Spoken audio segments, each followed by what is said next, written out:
Hi, this is Valerie with At My Home. Today we're going to take a quick look at the new Echo Pop.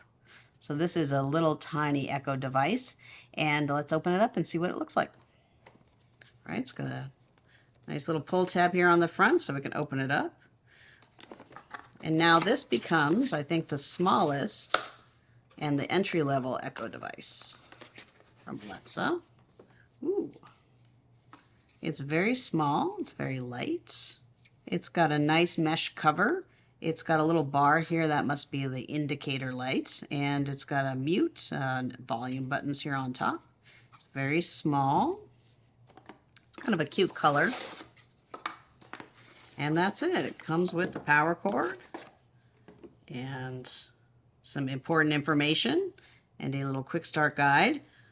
So that is it. That's the Echo Pop. So this is really small. So if you need to put an Alexa somewhere in your house where you don't have a lot of room, this will work great. It's pretty small compared to our little Echo Dot that's sitting over there. It's got this power cord is pretty big. Okay, so that's it. That is the Echo Pop. This is the new entry-level Alexa device. Thank you for watching.